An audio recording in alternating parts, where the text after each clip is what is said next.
Ang nilalaman ng ating video. Un duende, güey. A su madre, güey. Lo estoy grabando, gente. Lo estoy grabando en vivo. No manches, güey. Hammasi yaxshi bo'ladimi? Esonamoyimizni yetib olamizmi? Albatta, qo'rqmanglar. Hammasi meni nazoratim ostida. Alloh rozi bo'lsin.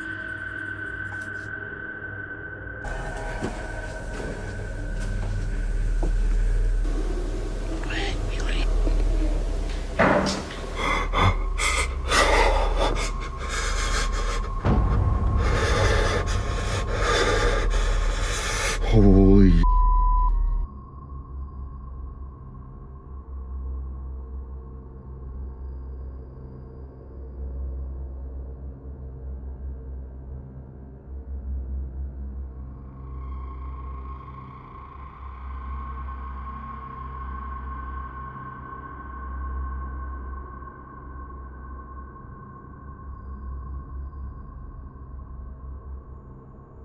Chiquitito, bienvenido, hola.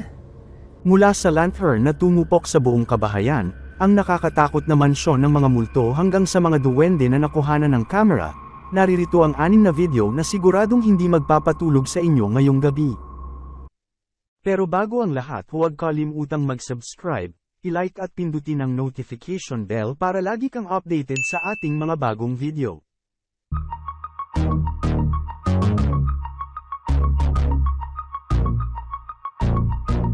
Na-i-record naman ang video na ito sa Uzbekistan na unang in-upload sa TikTok noong January 2024, na kung saan, ay makikita ang pagsindi nila sa isang lantern para sa celebration ng Chinese New Year. Ang nasabing video ay na-i-record habang nagaganap din ang araw mismo na iyon ang isang lantern festival sa Uzbekistan na tinatawag nilang Chinese Shangan o Cap-Go Festival. Makikita ang kasiyahan ng kalalakihang ito habang lumilipad ang nasabing lantern, subalit lingid sa kanilang kaalaman ay hindi naaayon o hindi tugma ang napili nilang lugar na pagpapaliparan ng nasabing lantern. Dahil dito ang lantern ay dumiretso sa loob ng kisame ng isang bahay, kaya naman nangyari ang hindi inaasahang sakuna. Panoorin ninyong mabuti. Shofar hammasi yaxshi bo'ladimi? Esonamoyimizni yetib olamizmi? Albatta, qo'rqmanglar. Hammasi meni nazoratim ostida. Alloh rozi bo'lsin.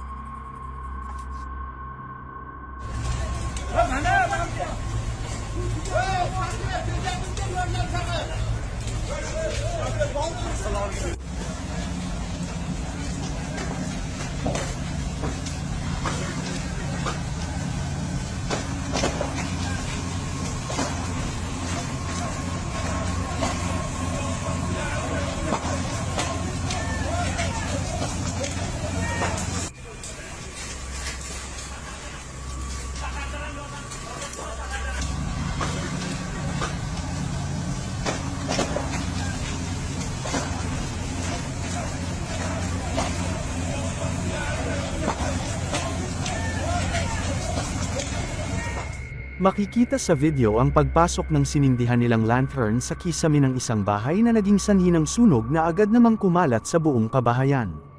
Sinubukan ng mga bumbero na apulahin ang sunog subalit likas na malala o kalat na ang sunog na tumupok sa buong kabahayan. Sinisisi naman ng mga tao ang kapabayaan ng mga lalaking nagpalipad ng lantern na naging dahilan ng sunog. Mabuti na lamang at walang nasaktan sa insidenteng ito.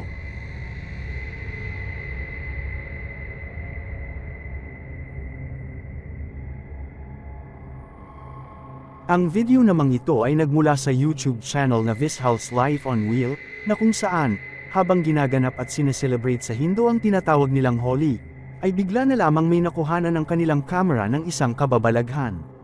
Makikita sa video ang paglutang ng isang animoy parang papel o ghostly-like figure na lumilipad na dumaan mula sa sinindihan nilang sanga ng puno o bagay. Pagmasdan ninyong mabuti.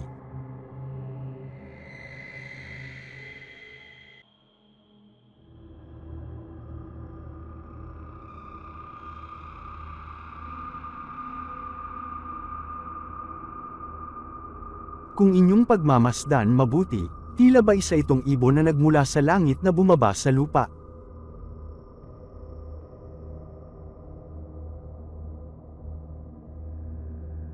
Subalit nang ito ay dumaan mula sa nagliliyab na bagay na hawak ng isang lalaki, ay tila ba naging ghostly figure ito na lumilipad sa paligid.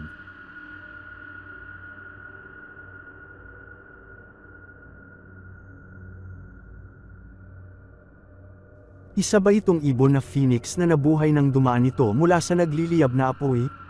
Subalit ang iba naman ay nagsasabi na isa itong himala na nakuhanan ng kamera.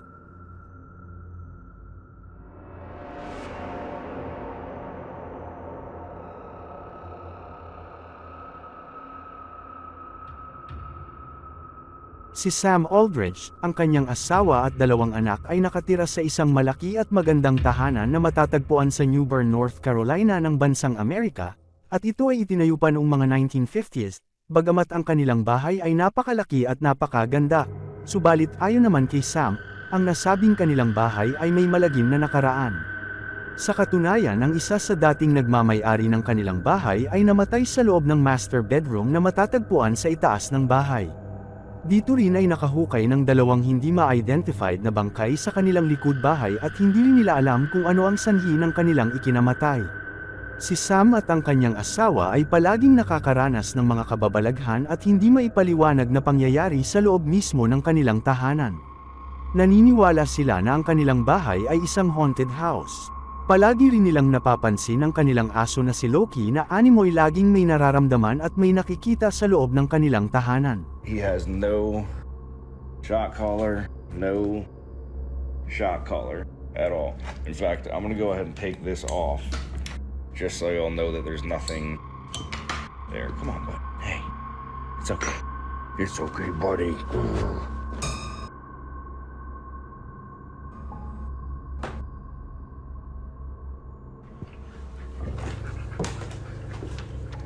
Settle down.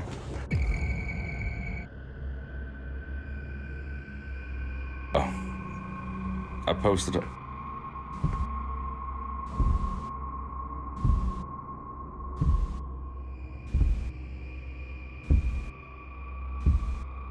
See, me and him both heard that. And see, now he's gonna fucking run and leave me up here like a douchebag. See? Straight up. Sinasabi din ni Sam na hindi lamang ang kanilang bahay ang may kakaibang nangyayari kung hindi mayroon din itong kakaiba at hindi maipaliwanag na disenyo ang bahay. Partikular na dito ang isang misteryosong pintuan na nakalagay sa itaas na bahagi ng bahay subalit wala namang hagdanan na pwedeng tungtungan dito upang makapasok. Makikita rin sa video ang pagturo ni Sam kung saan matatagpuan ang pintuan na ito.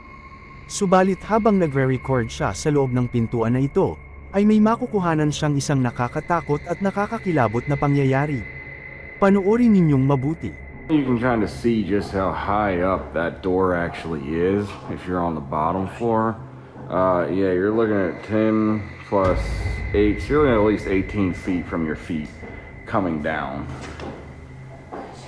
Why the Makikita sa video na habang nagre-record siya, ay bigla na lamang may nahagip ang kanyang camera ng isang misteryosong shadow figure na sinundan pa ng 2 magkaibang boses na animoy nakikipag-usap kay Sam. You're on the bottom floor, bottom floor, bottom floor. Why the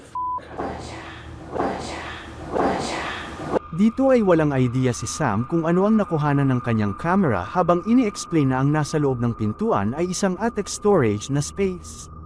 Isang gabi, nakakarinig naman ng kakaibang ingay si Sam na nagmumula sa loob ng kanyang bahay. Kaya naman agad niyang kinuha ang kanyang cellphone at nagsimulang i-record ang mga pangyayari upang mag-imbestiga.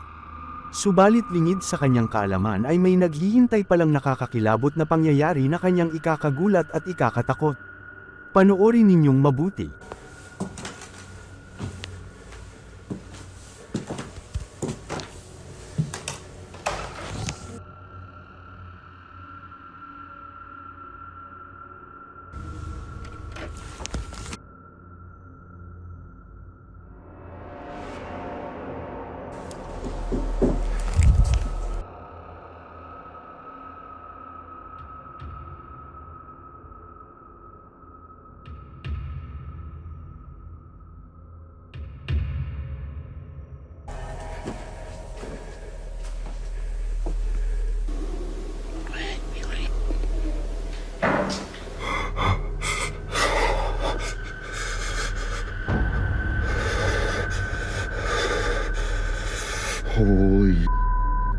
Makikita sa video ang biglang pagsulpot ng mga nanlilisik at umiilaw na mga mata mula sa dilim.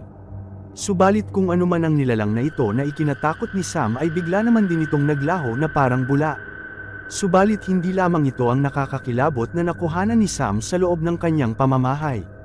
Kahit pamantang haling tapat, ang mga nakakakilabot na pangyayari ay kanya ding na-i-record sa kanyang camera.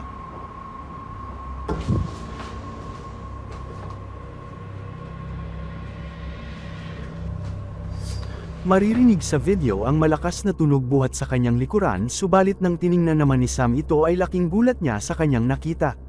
Makikita sa video ang isang white translucent figure na tila ba tinutulak nito ang rocking horse dahilan upang gumalaw ito. Matapos namang mag-viral ito sa TikTok, ay agad itong inulan ng sari-saring komento, opinyon at espekulasyon. May mga naniniwala na ang kanilang bahay ay isang haunted house na pinagmumultuhan ng mga kaluluwa ng dating nakatira dito. Samantalang ang iba naman ay nagsasabi na isa lamang itong hoax. Isa nga bang supernatural activity ang nangyayaring kababalaghan sa kanilang pamamahay? Kayo na ang baalang humusga. Viral ngayon ang mga video na ito sa TikTok na may milyong-milyong views na sa kasalukuyan, na kung saan, ay sinasabing may nakuhanan ang kanilang camera na mga nilalang, na hinihinala nilang mga duwende. Panoorin ninyong mabuti at kayo na ang baalang humusga. Ay, no mames, vino un duende, güey. A su madre, güey. Lo estoy grabando, gente. Lo estoy grabando en vivo. No manches, güey. Viral naman ang video na ito ngayon sa internet, na kung saan, ay makikita ang isang misteryosong maliit na kamay na lumalabas mula sa maliit na space sa gilid ng pader na ito. Pagmasdan ninyong mabuti.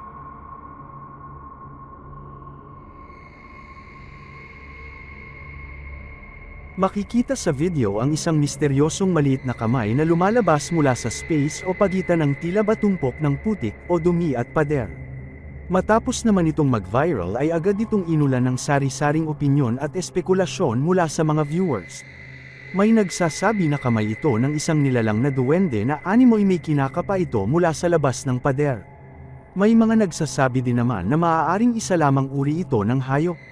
Kayo ano naman ang opinyon nyo tungkol sa maliit na kamay na ito? Ilagay lamang ang inyong opinyon sa comment section sa ibaba.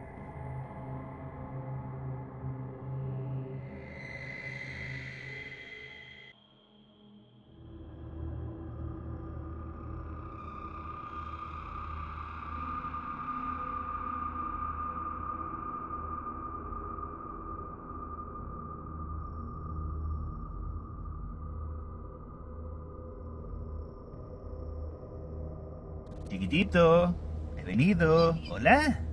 No, no tengas miedo, soy yo. Soy yo, chiquitín. Soy yo. Noong 2015, isang bahay na matatagpuan sa San Jose, California ng bansang Amerika, ang pinasok ng masasamang loob at ninakaw ang ilan sa mamahaling gamit, ay nag-iwan ng takot at trauma sa mga tao na nakatira sa nasabing bahay. Bago pa man mangyari ang krimen na ito, dito ay nagmungkahi ang mga otoridad na mag-install ng maraming security camera system sa buong kabahayan upang maging proteksyon sa anumang kapahamakan o krimen na darating sa hinaharap. Makalipas lamang ang ilang buwan, ng taon ding iyon ay eto nga ang nakuhanan ng kanilang home security camera. Mga alas 10:55 ng umaga, dalawang hindi nakikilalang lalaki ang makikitang pumasok sa nasabing bahay.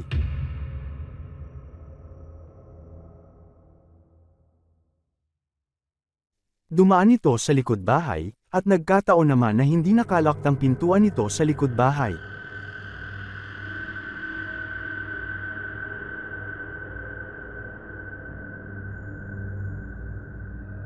Matapos naman maghalungkat ang mga ito sa kusina ay kinuha nila ang kutsilyo na nasa loob ng isang drawer.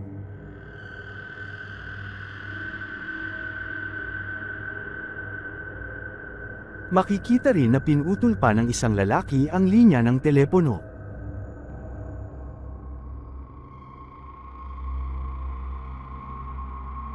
Maya-maya pa, ay nakarinig naman ng mga kriminal ng ingay na nagmumula sa upper floor kaya naman dali-dali silang umakyat ng hagdanan.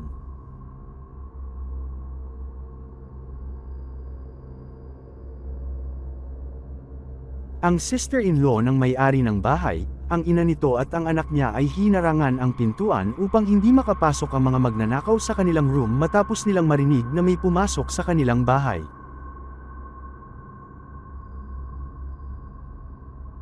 Makikita sa video na tinangkapan ng mga ito na puwersahang buksan ang pintuan ng kwarto subalit hindi naging matagumpay ang mga ito.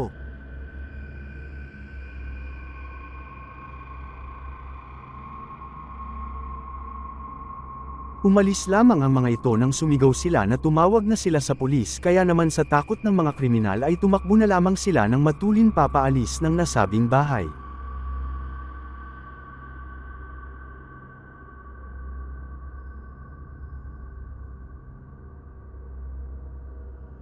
Ayon sa police report, ang isa sa dalawang suspect ay kusang sumuko sa kanila makalipas lamang ang ilang araw.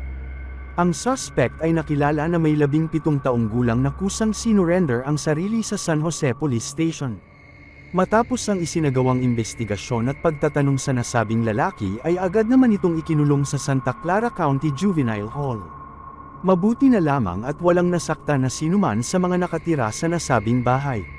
Subalit mababakas naman ang takot at trauma na naranasan ng mga bata at maging ng iba pang nakatira sa bahay na ito.